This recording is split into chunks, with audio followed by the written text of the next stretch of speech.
आगे बढ़ते हैं। हमारे प्रज्ञान रोवर अपने मुकाम को और पूरा कर लिया है और अब ये सुरक्षित रूप से पार कर स्लीप मोड में चला गया है। लेकिन 22 सितंबर को रोवर की नींद फिर टूटेगी और उसके बाद क्या होगा, देखिए इस खास रिपोर्ट में।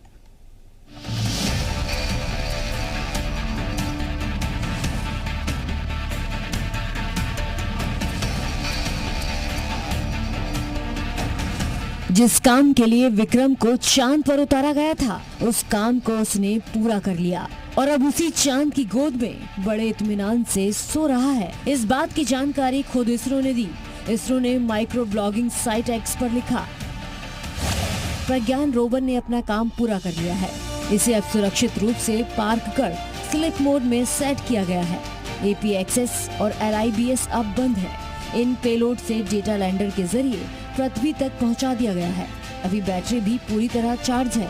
रोवर को ऐसी दिशा में रखा गया है कि 22 सितंबर 2023 को जब चांद पर अगला सूर्योदय होगा तो सूर्य का प्रकाश सौर पैनलों पर पड़े। इसके रिसीवर को भी चालू रखा गया है।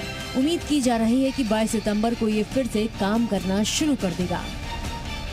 स्लीपिंग मोड पर जाने से पहले हमारे चंद्रयान 3 ने कई अहम और खास जानकारियां भेजी हैं, जिसमें चंद्रयान 3 के विक्रम लैंडर में लगे चासचे पेलोड ने चंद्रमा के तापमान से जुड़ा पहला ऑब्जर्वेशन भेजा था। इसके बाद प्रज्ञान रोवर ने 4 मीटर का गड्ढा देखकर रास्ता भी बदला और एक अहम जानकारी भेजी, जिसमें रोवर ने चांद पर सल्फर होने की पुष्टि की, जिसमें उम्मीद के मुताबिक एल्यूमिनियम, कैल्शियम, लोहा, क्रोमियम, टाइटेनियम, मैग्नीज, सिलिकॉन और ऑक्सीजन होने का अनुमान है, जिस पर अभी और डिटेल आना बाकी है। इसके बाद रोवर ने निरंतर आगे बढ़ते हुए चांद की सतह पर भूकंप भी रिकॉर्ड किया। प्रज्ञान रोवर के स्लीपिंग मोड पर जाने से पहले 23 अगस्त के बाद से प्रज्ञान रोवर चांद की सतह पर शान से मून वॉक कर रहा था और साक्ष्य जुटा रहा था। करीब 100 मीटर तक चांद की सतह पर सफर कर चुका था। इस बात की जानकारी खुद इसरो ने दी। इसरो ने एक माइक्रो ब्लॉगिंग साइट एक्स पर एक तस्वीर शेयर करते हुए लिखा, प्रज्ञान 100 नॉट आउट। इसके साथ इसरो ने एक तस्वीर भी शेयर की है, जिसमें लैंडर विक्रम और प्रज्ञान की लोकेशन दिखाई गई है और प्रज्ञान का अब तक का तय किया गया रूट दिखाया गया है, जिसमें लैंडर से निकलकर प्रज्ञान जहां जहां गया वो रूट भी दिख रहा है।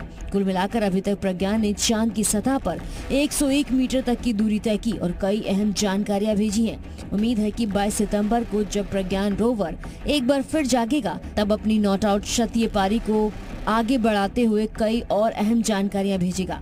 लेकिन अब इन सब के बीच हमारा रोवर ऐसे टाइम पर स्लीपिंग मोड पर गया जब हिंदुस्तान ने अपने पहले सूर्य मिशन को ऑन किया, यानी चंद्र विजय के बाद अब भारत सूर्य के अध्ययन का नया अध्याय लिख रहा है। Bureau report.